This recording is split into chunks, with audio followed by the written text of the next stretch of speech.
الحمد لله رب العالمين، والصلاة والسلام على سيد الأنبياء والمرسلين وعلى آله الطيبين وأصحابه الطاهرين ومن تبعهم بإحسان إلى يوم الدين. أما بعد، فقد قال الله تعالى في كلامه المجيد والفرقان الحميد: أعوذ بالله من الشيطان الرجيم، بسم الله الرحمن الرحيم. ومن الناس من يقول آمنا بالله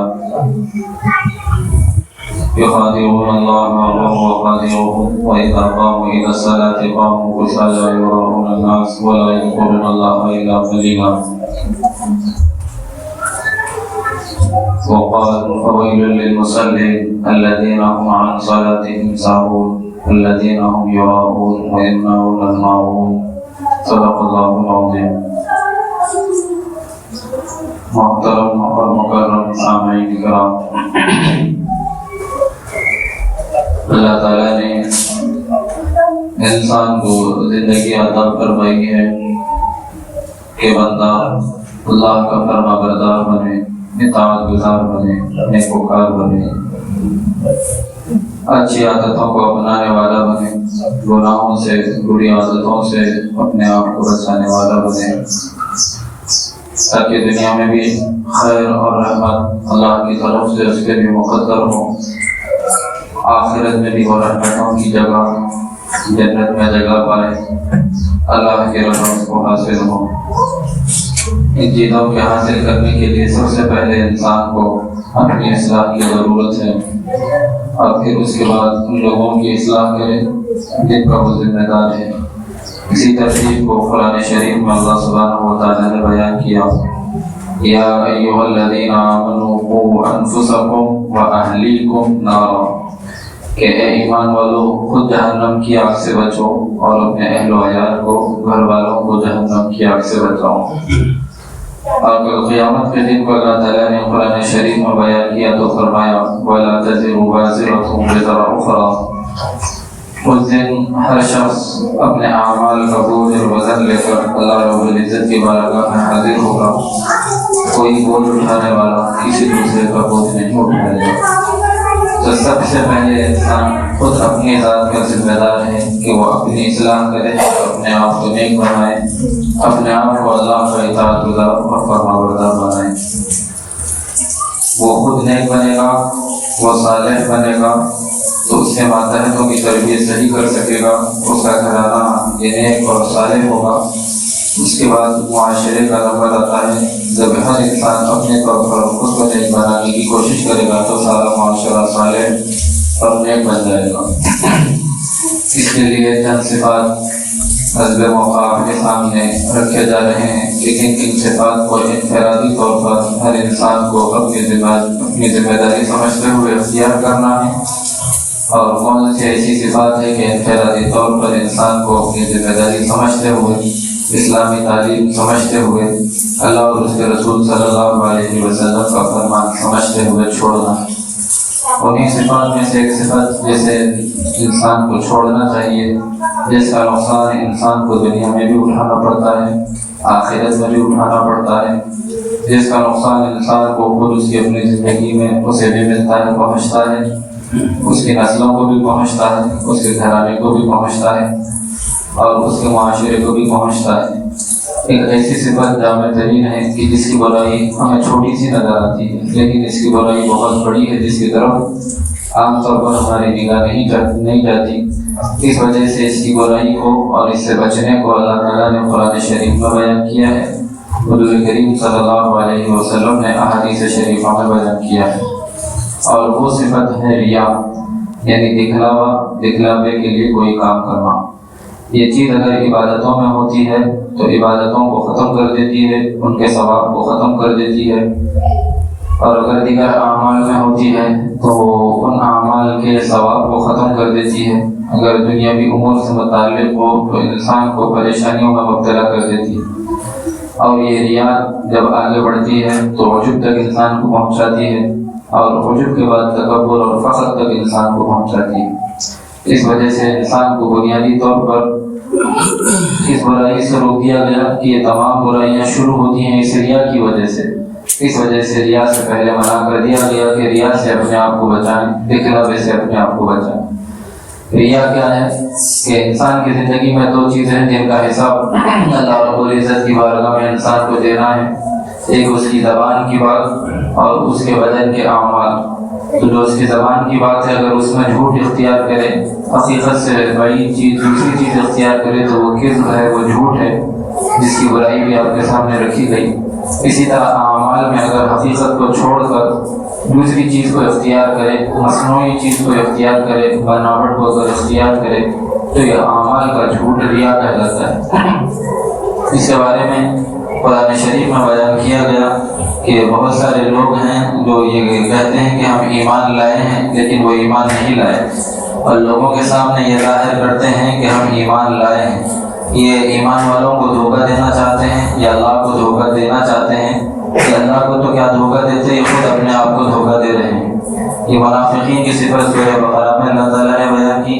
اسی طرح سورہ نساء میں 5ویں پارے کے اختتام کے وقت یہ آیات بیان ہوئی کہ ان المنافقین یخادعون اللہ وهو خادعهم، کہ یہ لوگ اللہ کو دھوکہ دیتے ہیں بلکہ حقیقت میں اپنے آپ کو دھوکہ دیتے ہیں۔ اور نماز پڑھتے ہیں تو بڑی سستی کے ساتھ پڑھتے ہیں اور لوگوں کی دکھانے کے لیے پڑھتے ہیں۔ تو اللہ تعالیٰ نے ایسے لوگوں کے لیے جو حقیقت کو حقیقت مان کر قبول نہیں کرتے بلکہ ریا کا سہارا لیتے ہیں، لوگوں کے دکھلاوے کے لیے عمل کرتے ہیں، قرآن شریف میں بیان کیا کہ اگر عظیم ترین عبادت نماز بھی ہو،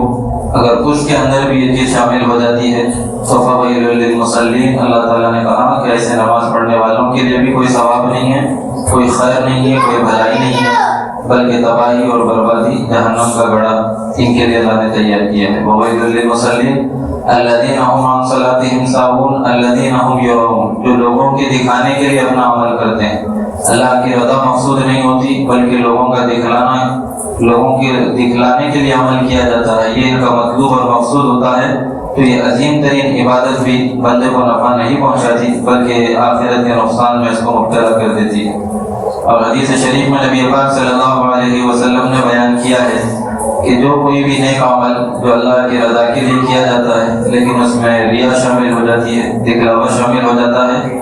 اور بندہ اس عمل کو لے کر اللہ رب العزت کی بارگاہ میں حاضر ہوتا ہے تو ایک ندا لگانے والا ندا لگاتا ہے میدان محشر میں کہ کون وہ لوگ جو عمل تو اللہ کے لیے کرتے تھے بظاہر لیکن ان کی نیتیں درست نہیں تھیں اور فلاں کے لیے عمل کیا کرتے تھے، تو آج وہ انہی کے پاس جا کر اپنے اعمال کا بدلہ لے لے۔ ہر ایسا عمل جو اللہ کے ساتھ کسی کو شریک بنا کر کیا گیا ہو، اللہ اس سے بری ہیں، اس کا کوئی بدلہ اللہ رب العزت کی بارگاہ میں نہیں ہے، یہ اعلان کیا جائے گا۔ اور دوسری حدیث شریف میں نبی پاک صلی اللہ علیہ وسلم نے تفصیل کے ساتھ اس چیز کو بیان کیا ہے کہ علماء لائے جائیں گے، شہداء لائے جائیں گے اور بڑے نیک اعمال کرنے والے لوگ لائے جائیں گے، اور ان سے پوچھا جائے گا کہ تم نے کیا عمل کیا، تو وہ لوگ اپنے اپنے اعمال کو اللہ رب العزت کی بارگاہ میں پیش کریں گے، تو ان سے یہی کہا جائے گا کہ ان اعمال کے پیچھے جو تمہاری نیتیں تھیں وہ نیت فاسد تھی اور لوگوں کے دکھلانے کے لیے تم نے عمل کیا تھا، دنیاوی مطالب کے لیے، دنیاوی غرض کے لیے تم نے عمل کیا تھا، تو تمہیں دنیا میں اس کا حصہ دے دیا گیا، اب آخرت میں کوئی تمہیں اجر و انعام یا ثواب ملنے والا نہیں ہے، اور ایسے تمام لوگوں کو جہنم میں ڈال دیا جائے گا۔ عبادتوں میں یہ چیز شامل ہوتی ہے تو عبادتوں کا فائدہ انسان کو نہیں ہوتا، اور انسان آخرت میں نقصان کا شکار ہوتا ہی ہے، اور دنیا میں بھی یہ اللہ کے رحمت سے محروم ہو جاتا ہے۔ اور اس عمل کی حقیقت کو نبی پاک صلی اللہ علیہ وسلم نے بیان کیا کہ ریا یہ شرک ہے۔ شرک کی دو قسمیں ہیں، ایک شرک جلی، واضح طور پر شرک کرنا، کسی کو اللہ کا بیٹا بنا لیا، جس طرح کی ایک بڑی تعداد دنیا میں اس جرم میں مبتلا ہے، اس گناہ میں مبتلا ہے، اور وہ نعوذ باللہ اللہ کا بیٹا گردانتے ہیں، تو یہ شرک جلی ہے کہ واضح طور پر شرک کرنا، اور ایک شرک خفی ہے یعنی چھپے ہوئے طور پر شرک کرنا۔ اور نبی پاک صلی اللہ علیہ وسلم نے بیان فرمایا ہے کہ ریا یہ شرک خفی ہے یعنی چھپا ہوا شرک ہے، جس میں عمل بندہ اللہ رب العزت کے لیے بظاہر کرتا ہے لیکن اس کے دل کا ارادہ اس عمل سے لوگوں کو راضی کرنا اور لوگوں کو دکھلانا ہوتا ہے، اور شرک جو کرتا ہے تو پھر اللہ رب العزت کے پاس ایسے عمل مقبول نہیں ہوتے۔ یہ تو ہوا اخروی اعتبار سے، اور عبادتوں کے اعتبار سے کہ جب اس میں ریا شامل ہو جاتی ہے تو پھر انسان کو آخرت میں فائدہ اس کا خود بھی حاصل ہونے والا نہیں ہے۔ اگر یہی ریا انسان کے دنیاوی امور میں شامل ہو جاتی ہے تو انسان کے سکون کو غارت کر دینے والی چیز ہے، اور انسان حقیقت سے بھاگنا چاہتا ہے اور حقیقت کو چھوڑ کر لوگوں کے دکھلانے کے لیے اپنے معاملات کو بہتر سے بہتر بنانا چاہتا ہے، تو الٹا وہ خود ہی تباہی کی طرف جاتا ہے، نقصان کی طرف جاتا ہے۔ جب وہ عبادت میں ریا کو اختیار کیا ہے تو عبادت اسے نفع نہیں پہنچا سکی، اور اللہ نے کہا کہ اس کے لیے تباہی اور بربادی ہے۔ اسی طرح دنیاوی امور میں یہ چیز اختیار کرے گا تو اس سے کوئی بھلائی اور فائدہ اسے نہیں پہنچ سکتا، دنیاوی اعتبار سے اسے نقصان بھی پہنچے گا، اور اس کا سکون دل کا غائب ہو جائے گا، غارت ہو جائے گا، امن برباد ہو جائے گا۔ اس وجہ سے اس ریا سے منع کیا گیا کہ کسی بھی معاملے میں ریا کو اختیار نہ کرو، دکھلاوے کو اختیار نہ کرو، بلکہ جو حقیقت اللہ تعالیٰ نے تمہیں دی ہے اس حقیقت کو اختیار کرو، جس سے دلوں کا اطمینان تمہیں نصیب ہوتا ہے۔ انسان اندیشوں میں مبتلا نہ ہو کہ لوگ مجھے دیکھ کر کیا کہیں گے۔ انسان کے اپنے بنائے ہوئے عزتوں کے معیار ہیں کہ میرے گھر میں تقریب ہوگی تو اس انداز کی ہوگی، اگر نہ ہوگی تو لوگ مجھے کیا کہیں گے۔ میں رہوں گا تو فلاں انداز سے گھر میں رہوں گا، اگر مجھے لوگ دیکھیں گے تو مجھے کیا کہیں گے۔ اگر میں سواری لوں گا تو اس قسم کی سواری پر سوار ہوں گا، اس لیے کہ میری عزت کا یہ معیار ہے، اگر میں یہ سواری اختیار نہ کروں تو لوگ مجھے کیا کہیں گے۔ لوگوں کے دکھلانے کے لیے جب عمل کرتا ہے تو وہی تباہی اور بربادی اس کا مقدر ہوتی ہے۔ جو معاشی حالات کی پریشانی ہوتی ہے وہ اسے خود جھیلتا ہے، اگرچہ لوگوں کے دکھلانے کے لیے وہ عزت دار بننا چاہتا ہے، بڑا بننا چاہتا ہے، لیکن نبی پاک صلی اللہ علیہ وسلم نے اس عمل کو بیان کیا اور کہا کہ جو بندہ عزت کے لیے، شہرت کے لیے کوئی عمل کرتا ہے، یہاں تک کہ اگر لباس بھی پہنتا ہے کہ لوگ اسے دیکھ کر اچھا سمجھیں، عزت دار سمجھیں، لوگوں کے دکھانے کے لیے لباس بھی پہنتا ہے، اللہ کی رحمت سے دور ہو جاتا ہے، اور کل قیامت کے دن اللہ تعالیٰ ذلت کا لباس اس کو پہناتے ہیں۔ یا ریا اختیار کیا تھا، دکھلاوا اختیار کیا تھا شہرت کے لیے، عزت کے لیے، اور اس کا الٹ نتیجہ اس کے سامنے قیامت کے دن آئے گا کہ ساری مخلوق کے سامنے اللہ تعالیٰ اس کو ذلیل کر دیں گے۔ تو جو جس چیز کے لیے اس نے ریا کو اختیار کیا، دھوکے بازی کی زندگی کو اس نے اختیار کیا، دکھلاوے کی زندگی کو اس نے اختیار کیا، وہ مقصد اسے حاصل نہیں ہوا، دنیا میں اس طور پر حاصل نہیں ہوا کہ دل کا سکون ختم ہو گیا، اور آخرت میں اس طور پر حاصل نہیں ہوا کہ اللہ تعالیٰ نے ذلت کا لباس اس کو پہنا دیا۔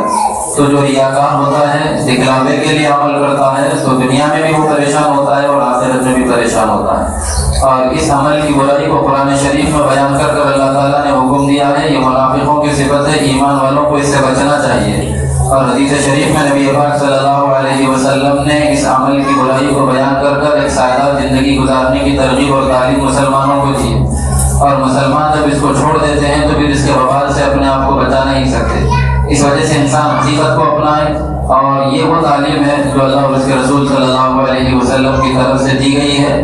کہ انسان سکون اس زندگی میں بھی حاصل کرتا ہے، چاہے وہ سماج کے جس کسی طبقے سے تعلق رکھتا ہو، مالدار طبقے سے اگر تعلق رکھتا ہو، یا وہ اوسط درجے والے لوگوں سے تعلق رکھتا ہو، یا وہ غریب کہلاتا ہو، چاہے وہ جس کسی حال میں ہو، لیکن اگر وہ حقیقت کو اپنا لینے کا اپنے اندر شعور پیدا کر لیتا ہے، اپنے اندر ہمت پیدا کر لیتا ہے کہ میں جو بھی ہوں اللہ کی طرف سے ہوں، اور میں اللہ سے مانگوں گا اور اللہ تعالیٰ میری حالت کو بہتر بنائیں گے، اپنے معاملات کو اللہ کے سپرد کر دیتا ہے، تو اسے دنیا میں دل کا سکون نصیب ہوتا ہے، اور آخرت میں اللہ تعالیٰ اس کے اعمال کا بہترین بدلہ اس کو عنایت فرماتے ہیں۔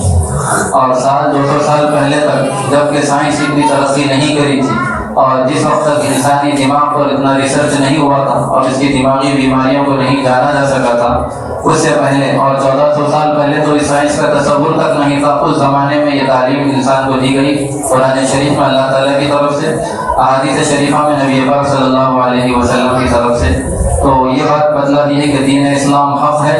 اور دینی تعلیمات یہ فطری تعلیمات ہیں، اور آج سائنس کی ترقی کے بعد جو بات سائنسدانوں کی طرف سے سامنے رکھی گئی ہے کہ بندہ جب حقیقت کو قبول نہیں کرتا اور ایک بناوٹی دنیا میں جینے کا عادی ہو جاتا ہے تو یہ چیز اس کے دماغ کا سکون ختم کر دیتی ہے، اس کے دل کا سکون ختم کر دیتی ہے۔ اور یہ بناوٹی دنیا، اسی کو ریا سے تعبیر کیا گیا، اسی کو جھوٹ سے تعبیر کیا گیا کہ انسان حقیقت سے دور ہو کر اپنی دنیا بنانا چاہتا ہے اور اس قوم میں رہنا چاہتا ہے۔ اور اللہ اور اس کے رسول صلی اللہ علیہ وسلم نے پہلے سے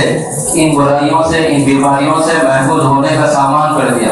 اور جب ہم سائنسی تہذیب کو دیکھتے ہیں اور ان کی باتیں سنتے ہیں تو سمجھتے ہیں کہ یہ آج ترقی کر چکے ہیں اور یہ تعلیم ہم کو دیتے ہیں جس کا ہمیں علم پہلے سے نہیں تھا، جبکہ حقیقت میں یہ وہ تعلیم ہے جو ایک ایمان والے کو اللہ تعالیٰ کی طرف سے اور نبی پاک صلی اللہ علیہ وسلم کی طرف سے 1400 سال پہلے دے دی گئی۔ جو بندہ حقیقی دنیا کو اختیار کر لیتا ہے، جس حال میں اللہ نے اسے رکھا ہے اسے قبول کرتا ہے اور اپنی بگڑی بنانے کے لیے اللہ سے دعا کرتا ہے، اپنے حالات کو، اپنے معاملات کو، چاہے وہ ماضی کے ہوئے ہوں چاہے آئندہ مستقبل میں ہونے والے ہوں، اللہ کے سپرد کر دیتا ہے۔ وَأُفَوِّضُ أَمْرِي إِلَى اللَّهِ، کہ میں اپنے معاملات کو اللہ کے سپرد کر دیتا ہوں۔ تَوَكَّلْتُ عَلَى اللَّهِ، میں اپنے معاملات میں اللہ پر بھروسہ کرتا ہوں کہ اللہ میرے ساتھ بہتری کا معاملہ کریں گے، تو یہیں سے اس کے دل کو اطمینان نصیب آ جاتا ہے۔ اور دل کے اطمینان سے بڑھ کر کوئی چیز انسان کو نہیں ملی ہے۔ نبی پاک صلی اللہ علیہ وسلم نے ارشاد فرمایا ہے کہ ایمان کے بعد عافیت سے بڑھ کر کوئی دولت کسی انسان نے اللہ تعالیٰ سے نہیں مانگی ہے۔ تو یہ عافیت اللہ رب العزت کی طرف سے اسے عطا ہو جاتی ہے جب وہ حقیقت کا قبول کرنے والا ہو جاتا ہے۔ تو دنیاوی معاملات میں بھی حقیقت کو اختیار کرنا انسان کو پریشانیوں سے بچاتا ہے، دماغی بیماریوں سے بچاتا ہے اور گھبراہٹ وسوسے سے بچاتا ہے۔ اور اسی طرح جب یہ ریا سے بچتا ہے عبادتوں میں اور نیک اعمال میں، تو اس کا پورا اجر و ثواب اسے اللہ رب العزت کی عابد میں بھی عطا فرماتے ہیں۔ اور اس عبادتوں اور ان اعمال کے جو نورانیت اور ان کی برکات کا اس دنیا میں اس کی زندگی میں ظہور ہونا چاہیے، وہ برکات کا ظہور بھی ہوتا ہے اور وہ نورانیت بھی اسے زندگی میں حاصل ہوتی ہے اگر یہ ریا سے اپنا دامن بچاتا ہے۔ اور یہ ریا جب آگے بڑھتی چلی جاتی ہے، انسان دکھلاوے کی زندگی میں جینا چاہتا ہے، اس کے بعد جو برائی اس کے دل میں جنم لیتی ہے وہ ہے عجب، کہ بندہ ایک دکھلاوے کا ماحول بنایا ہے، اب اس کے بعد لوگ اسے دیکھتے ہیں تو وہ اپنے آپ کو بہتر سمجھنے لگتا ہے۔ عجب جسے عربی میں کہا جاتا ہے، اردو میں جسے خود پسندی کہا جاتا ہے، یعنی اپنے آپ کو پسند کرنا۔ پھر اس کے بعد دوسرا درجہ آتا ہے کہ انسان اپنے آپ کو بہتر سمجھنے لگتا ہے اور اپنے آپ کو بہتر سمجھتے تکبر میں مبتلا ہوتا ہے۔ اور اس تکبر کے بارے میں نبی پاک صلی اللہ علیہ وسلم نے کہا ہے کہ جس کے دل میں ذرہ برابر بھی، رائی کے دانے کے برابر بھی تکبر ہوگا، اللہ تعالیٰ اس شخص کو جنت میں داخل نہیں فرمائیں گے۔ تو اس قدر وسیع اس کے نقصانات ہیں، یہاں تک انسان کو نقصان پہنچانے والی چیز ہے اعمال میں، دنیاوی امور میں، دینی معاملات میں ریا کو اختیار کرنا۔ اس وجہ سے ہر انسان اپنے طور پر، انفرادی طور پر اپنے اعمال کا محاسبہ کرے، دنیاوی امور میں بھی اور دینی معاملات میں بھی۔ اگر جہاں کہیں پر بھی ریاکاری میں مبتلا ہو تو فوراً اپنے دل کا جائزہ لے، نیتوں کا محاسبہ کرے اور ریا کے چھوڑنے کی فکر اور کوشش کرے، تاکہ اللہ کی طرف سے اطمینان اور عافیت اسے نصیب ہو اور آخرت میں اس کے اعمال کا پورا اجر و انعام اسے حاصل ہو۔ اللہ تعالیٰ سے دعا ہے تمام کو علم صحیح اور عمل صالح نصیب فرمائے۔ آمین۔ وآخر دعوانا